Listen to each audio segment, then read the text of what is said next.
बीसीसीआयने बंगळुरू येथील centre of एक्सलन्ससाठी कोच, फिटनेस ट्रेनर आणि क्रीडा वैज्ञानिक पदांसाठी भरती सुरू केली आहे। या पदांसाठी अर्ज करण्याची अंतिम तारीख 20 ऑगस्ट 2025 सायंकाळी 5 वाजेपर्यंतच असणार आहे। तर क्रिकेट आणि क्रीडा क्षेत्रात करिअर करण्यास इच्छुक उमेदवारांसाठी ही एक उत्तम संधी आहे।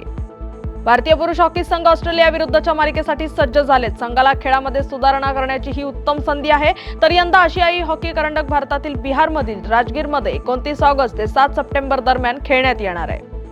झिम्बाब्वे विरुद्ध न्यूझीलंडच्या दुसऱ्या कसोटीत न्यूझीलंडने ऐतिहासिक पराक्रम केलाय। न्यूझीलंडच्या कसोटी क्रिकेटच्या 95 वर्षाच्या इतिहासात प्रथमच एका संघातील 3 फलंदाजांनी एका डावात प्रत्येकी 150 पेक्षा जास्त धावा केल्यात। तर न्यूझीलंड दुसऱ्या कसोटीत 3 बाद 601 धावांसह 476 धावांनी आघाडीवर आहे। भारत 19 वर्षाखालील संघ आणि ऑस्ट्रेलियन 19 वर्षाखालील संघ यांच्यामध्ये 3 एकदिवसीय सामन्यांची मालिका होणार आहे। तर या मालिकेत ऑस्ट्रेलियाच्या संघात भारतीय वंशाचे यश देशमुख आणि आर्यन शर्मा यांची निवड करण्यात आली आहे। तर भारताच्या विरोधात ते चमक दाखवतील अशी अपेक्षा आहे।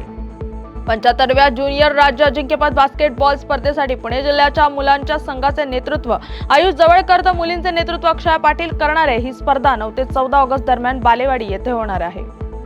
पाकिस्तानचा संघ सध्या वेस्ट इंडिज दौऱ्यावर आहे। दोन्ही संघांमध्ये 3 वनडे सामन्यांची मालिका सुरू आहे। या मालिकेतील पहिल्या सामन्यात पाकिस्तानने दमदार विजयाची नोंद केली आहे। मोहम्मद रिजवान आणि हसन नवाज यांनी दमदार अर्धशतकं झळकावली आहेत। अनुभूती मंडपम येथे सुरू असलेल्या 38व्या राष्ट्रीय बुद्धिबळ अजिंक्यपद स्पर्धेत देशभरातील 392 मुले आणि 177 मुली सहभागी झाल्या होत्या। अखेरीच्या फेरीनंतर मुलींच्या गटात महाराष्ट्रातील क्रिशा जैन आणि मुलांच्या गटात दिल्लीतील आरित कपिल हे दोघे विजेते ठरले आहेत। आयसीसी महिला एकदिवसीय विश्वचषक 2025 भारत आणि श्रीलंका यांच्या यजमानपदाखाली खेळवला जाणार आहे। ही स्पर्धा 30 सप्टेंबर पासून सुरू होईल आणि अंतिम सामना 2 नोव्हेंबर रोजी खेळवला जाईल। स्पर्धेचा पहिला सामना बंगळुरूमध्ये खेळवला जाणार आहे।